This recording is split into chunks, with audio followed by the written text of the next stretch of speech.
Urmas Reinsalu is with me, Foreign Minister of Estonia. Thank you very much for taking your time. This morning you applauded Germany for delivering the air defense system IRIS-T to Ukraine. Has Germany woken up? No, in a comprehensive manner, Western community has not done enough, and this price is paid by blood of Ukrainians. And my message is clear: we are not out of stockpiles concerning the heavy weaponry Ukrainian friends have asked, and also ammunition. And Russia is now intentionally destructing civilian infrastructure before the winter fall.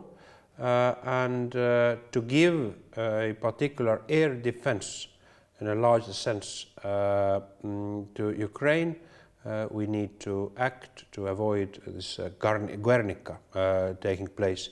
And therefore I applaud a brave step of Germany, and it is also a good sign that when German Chancellor declared it already after some days, it was delivered to the Ukraine. And so my message is that we should raise our altitude immediately. Now, the Baltic states have from the start essentially criticized Germany for not doing enough to support Ukraine militarily. Your country, Estonia, has given about 10 times as much aid per head of population as Germany has, despite being less than half as rich. What do you think about that? I think that there is behind our argument why we are doing that is a reason and heart. The heart is indeed a moral sentiment that Ukrainian civilians, Ukrainian people needs to be defended, and it is in the current context it's the only way, the most effective way to do that. And the second element is also from the reason to understand that to do more quickly is the most direct way to end in a more speedy manner this war. Because now if we look how the Western community has acted, it has basically been in a way proactive. Like when the Putin has done something, then as a response there has been a certain new level of arms delivery and new level of sanctions. My call is to change that paradigm, that we will, we will indeed by our hearts and practical deliverables invest to Ukrainian victory, and therefore it means not it has not, in a sense, to do what Putin in particular steps is doing, but just giving enough arms and raising the altitude of sanctions to such a painful level that this would end the war, that the heat will rise to the Putin to such temperature, but unfortunately hasn't been the case yet. Now, Germany's foreign minister, so your counterpart, has said that whenever she travels to the Baltic states or to Poland, she keeps hearing this one question: can we trust Germany? Foreign Minister, do you trust Germany? Yes. I think I paraphrased also that question today in the conference. Annalena Baerbock's question. Surely we trust Germany, and speaking about our alliance defense posture and what is Germany doing as a framework nation of NATO in Lithuania, which were very practical deliverables, and I applaud to that.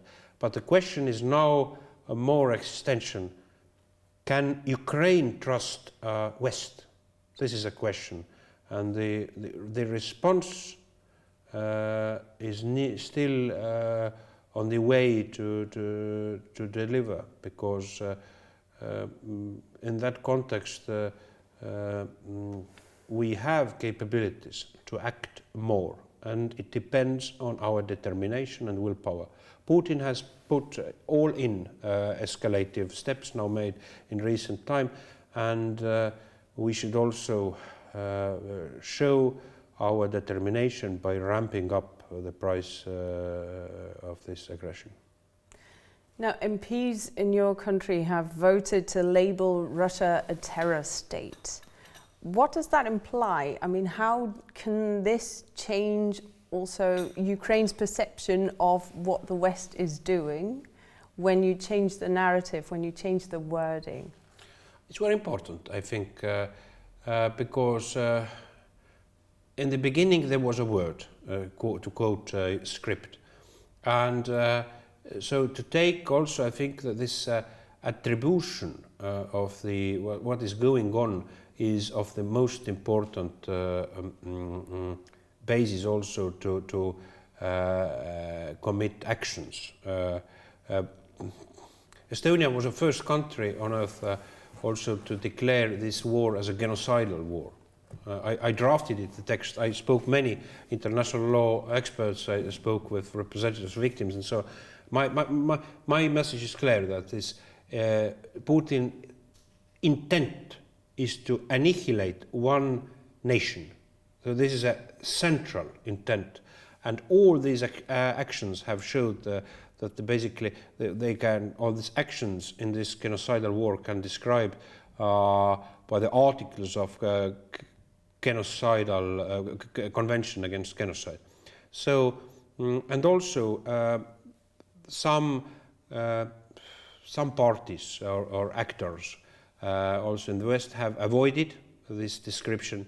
Because why they are avoiding? They are saying that it could escalate. And truly, this convention, last paragraph of convention states that if the states parties will find a genocide taking place, they have to tackle it. And somebody says it might lead to the escalation, but my answer is, what does it mean? It might lead, it might escalate. If the genocide is taking place, this is a case of not even about Ukrainian war, about these particular people who are dying, but this is a case study, a question mark about our humanity, about who we are, the current generations of Europeans who so proudly state and speak about their values. Now is a question who we actually really are, and we might be courageous that our, I don't know, grandchildren look back on us, how brave we are, or we could also morally fail, and it would be illiterally then shameful to look to the mirror maybe after some time. Now, you've also been calling for the creation of an international tribunal for crimes against aggression, just so that Vladimir Putin and his allies would be held accountable. What is missing from the current justice system? So what role would this new tribunal have? Well, the current criminal responsibility system, international, under the competence of ICC, doesn't cover particularly this, in a way, mother of crimes against humanity, this basically organizing the war, pushing the button, and like a supreme leader declare, like organizing the war of aggression, actually, which afterwards all these atrocities are executed. And so, therefore, if we look to the past, the solution has been establishment of particular legal panels, tribunals, ad hoc in the case, which could also address these crimes, particular crime of aggression committed by Putin at his either uniformed or not near top leadership accomplices. What role could Germany play in this context, and how do you perceive this difference in the perception of the threat coming from Russia? In the Baltic states, it seems very tangible. Here in Germany, it seems a bit further away. How do you explain this?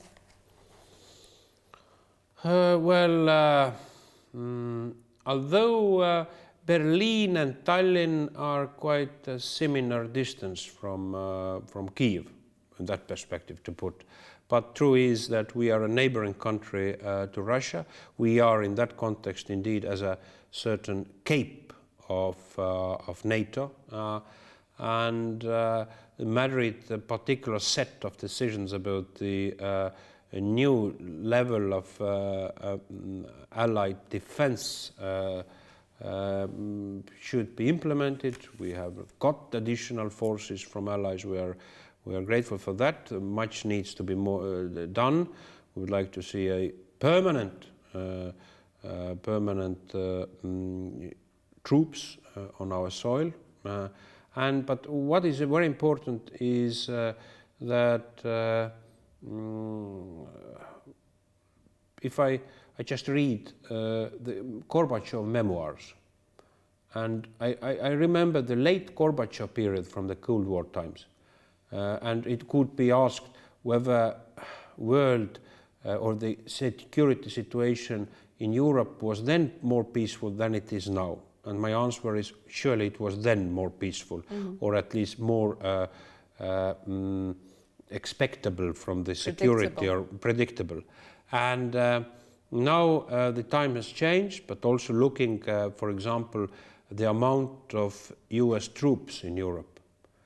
In late Gorbachev time, it was 300,000 US soldiers. Now, even with the added value from the US troops, we have 100,000. And so I do feel a certain strong deficit also, to be honest, in a European, and it is not even particularly one or another state or country, but particularly also the European continent. So we have to understand that this war is morally about us, but also it is about the outcome of that war will decide also the European new security structure, because current one is not functional in that sense that there is a war going on.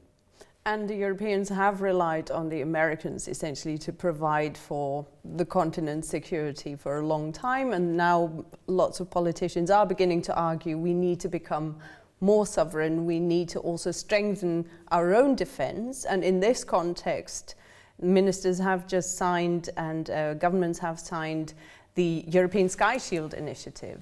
Now, in the short term, this is not going to improve Estonia's or Europe's protection against the Russian threat.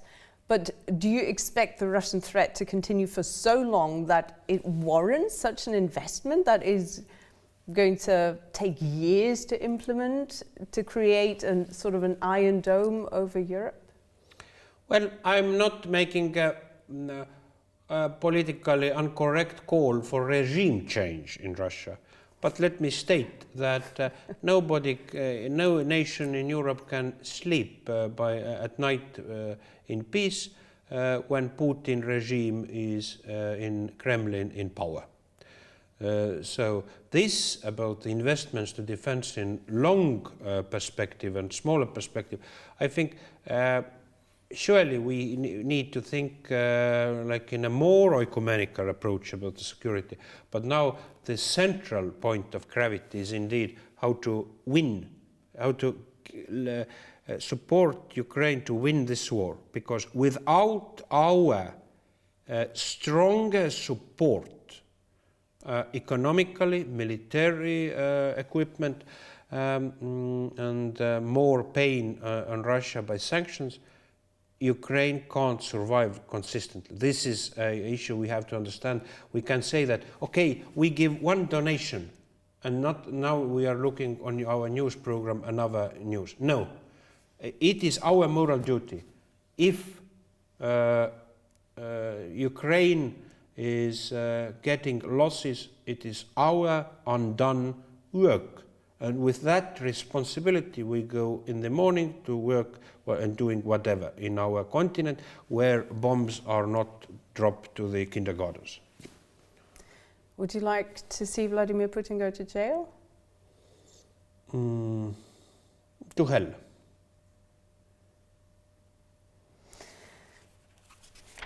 Now, there are reports, I have to ask you about that as well, that Estonia has been turning away Ukrainian refugees who have been trying to get into Estonia via Russia. Now, this is, of course, as you know, not in accordance with their rights to ask for asylum, regardless of where people are from and where they've come from. How do you justify this measure?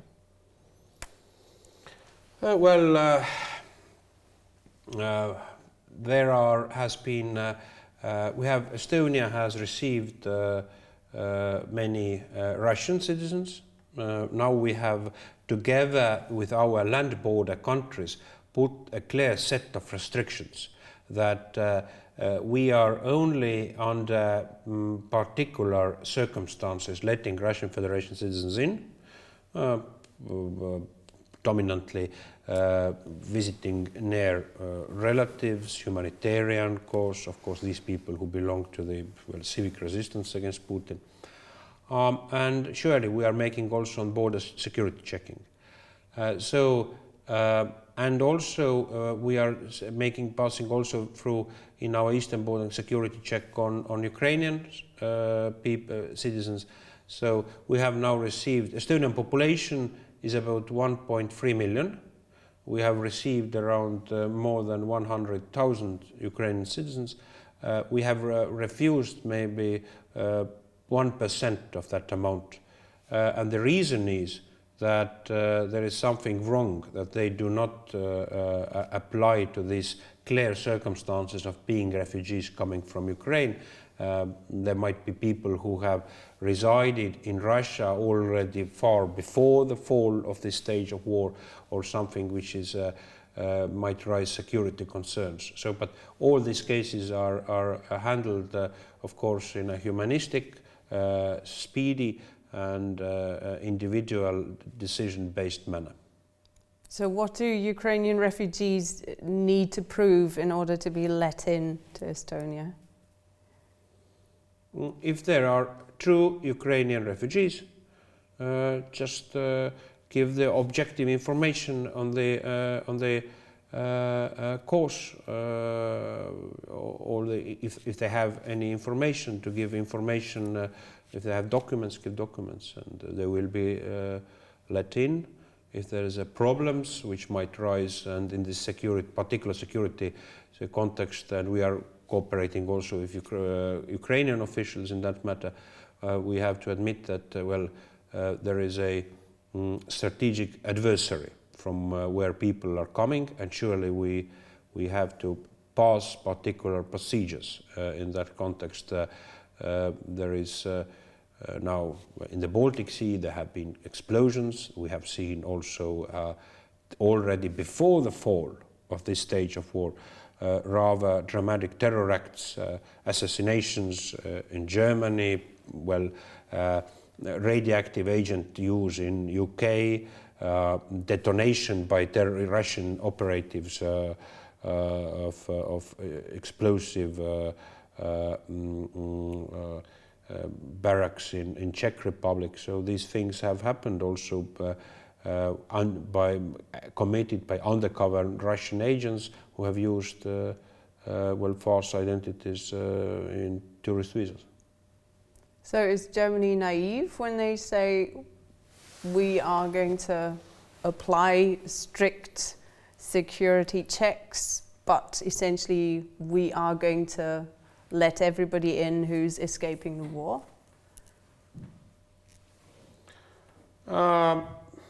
We are, I think there is now, it raises a question, what means the one thing is escaping the war. Estonian pledge has been that we have to close borders of Europe, just people who are on their own going to tourist attractions to see Brandenburg Gates or Tallinn Old Town, or who would like, because they can't buy any more PlayStation consoles in Moscow because of our sanctions. Now they are coming to Berlin or Tallinn and want to buy from their consoles and then return. So this is, I think, we have to understand that the sanctions, what we have created, have aim, and the aiming is very clear. Of course, we need to get a game change in Russia happening, and they should have a holistic approach to sanctions. And of course, so they have to rise on the heat also in Russian society. Wake up! Don't walk in St. Petersburg or Moscow streets eyes wide shut as nothing has happened. Something has happened. Literally, with your tax money, the genocide is committed or against, one independent nation in Europe. How worried are you that Putin is going to cross red lines and either use nuclear force or cross into NATO territory? I think there are different angles to answer to that. The first angle is that speaking about the large-scale invasion in our direction, it means in Baltic Sea direction, the main portion of combat forces Putin has took and transported to Ukrainian front. So this is a tactical response. But surely, I think all Europeans should be worried about the security environment and unpredictability of Putin. Now, speaking about the nuclear threat, I think Putin intends to take us in this heist chicken game by fair. The project FAIR, I think, is the core of his escalation from the autumn fall, and the target of that are not Ukrainians, but the Western capitals. And in that context, I would say we should remember our parents' generation from Cold War, how they survived the nuclear deterrence posture coming from Soviet Union. And I think the nuclear deterrence needs also, first, you can't fair. If you fair, you lose already by, unfortunately, to use the word game theory, because you can't put then your, if you're going back on nuclear threat, where you're putting it. Baltic countries, Berlin, Paris, Washington, because, and otherwise all over the planet. Russia has also bombers carrying nuclear weapons or submarines.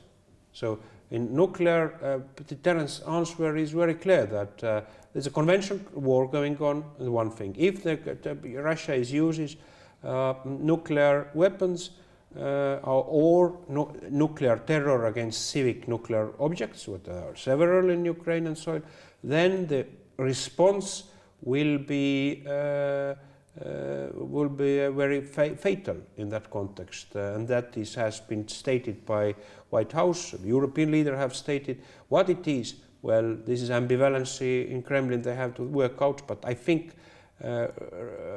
this is not a moment that we should say that in that perspective Putin will use nuclear weapons, but surely there is also of course we have to admit also that as I remember, even Stalin didn't threat directly with nuclear weapons as Putin is doing.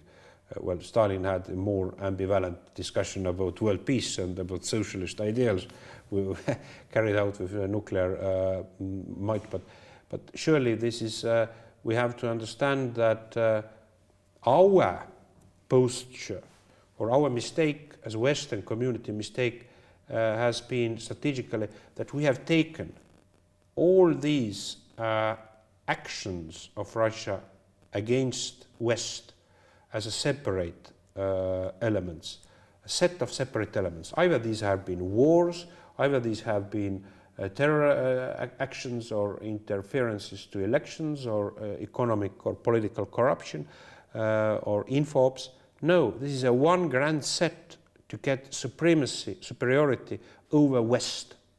And now, and still Putin has not hidden the intent. He believes he can, by putting all in, to work it out still. And the only response, what he is afraid, or he can't in a way like stabilize, is our determination and political will. Now he is investing that we will break. And the answer is, I'm sure we will not. I hope to be sure. Now, Putin is hoping that we will break, but he's certainly hoping that Ukraine's morale is going to break with his attacks on cities like Kyiv, etc. No. I've spoken to many Ukrainians. I've now made about 6 visits to Ukraine, and also most by weeks, also during the spring time. Ukrainians are not afraid even about nuclear attack. They, I can't say that they are laughing, but they are saying that the context is, for Ukrainian perspective, they have seen what means a peace living under Putin regime. And so Putin has given marvelous examples of that, that basically it means what a physical annihilation and humiliation of human dignity it has been against just ordinary civilians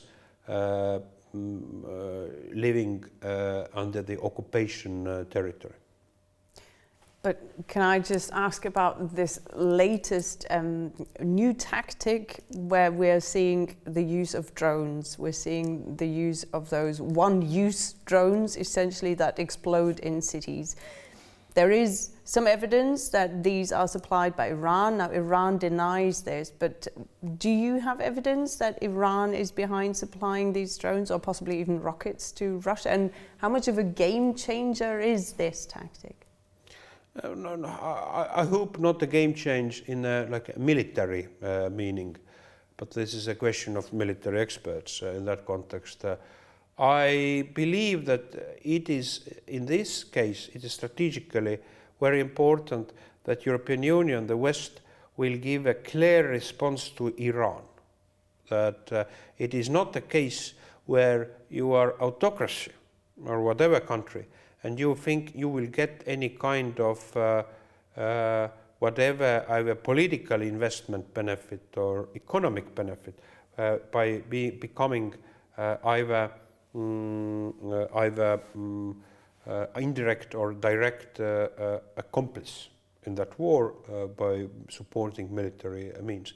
So this is something I, in Luxembourg, in foreign ministers meeting, strongly supported also idea of sponsoring immediately the restriction measures on this matter.